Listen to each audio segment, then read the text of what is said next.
जन स्वराज पार्टी की तरफ से एक डेलीगेशन माननीय चीफ सेक्रेटरी श्री मीना से मिला और उन्हें एक ज्ञापन दिया गया जिसमें ये बताया गया है कि छात्रों की क्या मांगे रही हैं और उसके समर्थन में जो प्रशांत किशोर जी आमरण अनशन पर बैठे थे उनकी हालत दिन पर दिन बिगड़ती जा रही है और डॉक्टरों की ये सलाह है कि उन पर अगर जल्दी ध्यान नहीं दिया गया तो हालत और बिगड़ सकती है।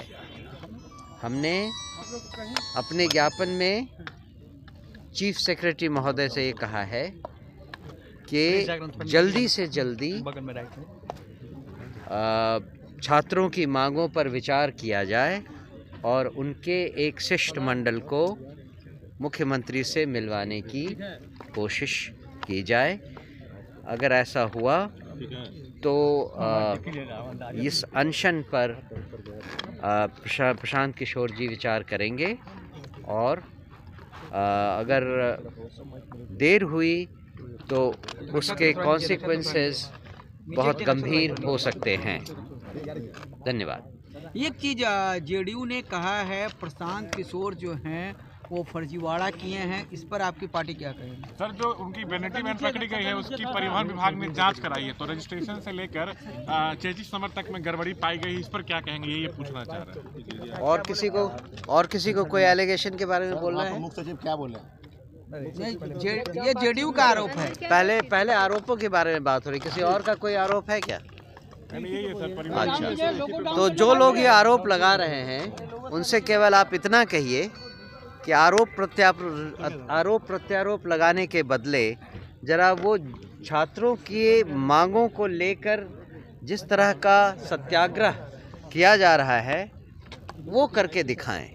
अगर वो ये सत्याग्रह करके दिखा देते हैं तो हम उनकी सारी बातों को मानने के लिए तैयार होंगे। एक और एफआईआर दर्ज कर ली गई है सर, कोर्ट परिसर में हंगामा करने और जबरन पुलिस जीप पर बैठकर मीडिया को संबोधित करने के मामले में। आप वहाँ पे जो कंसर्न वीडियोस हैं जरा उनको देखिए, आपको खुद ही पता चल जाएगा कि प्रशांत किशोर जी वहाँ अपने समर्थकों से पुलिस को बचाने के लिए भरसक प्रयत्न कर रहे थे और उन्होंने जो कुछ भी किया उसके वहाँ के पुलिस अधिकारियों ने भी बहुत सराहना की है।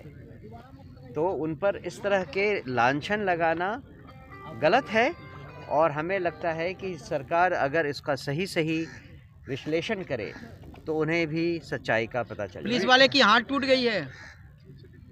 धक्का मुक्की में तो कुछ भी हो सकता है और उसमें प्रशांत किशोर जी की गलती कहाँ तक मानी जाएगी ये तो आप जानिए, आप समझ सकते हैं, लेकिन जो रोल प्रशांत किशोर जी का रहा है उसके बारे में आप लोग ज़रा ध्यान दीजिए जब आपके पास वो वीडियो पहुंच जाए। सर, री-एग्जाम भी तो मांग है ना आप लोग, मांगे री-एग्जाम? जी हाँ सर, आप मिलने गए, क्या बात हुई, क्या?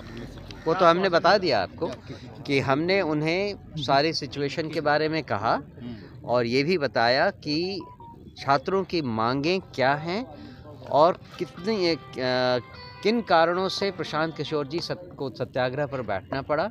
आमरण अनशन के कारण उनकी जो तबीयत बिगड़ी है उसको ध्यान देने की ज़रूरत है, उस पर जल्दी कार्रवाई करने की ज़रूरत है, क्योंकि जो डॉक्टर्स हैं उनकी देखभाल कर रहे हैं उनका भी कहना है कि उनकी हालत बहुत जल्दी बिगड़ सकती है और उसका संज्ञान लेना ज़रूरी है। क्या बोले चीफ सेक्रेटरी?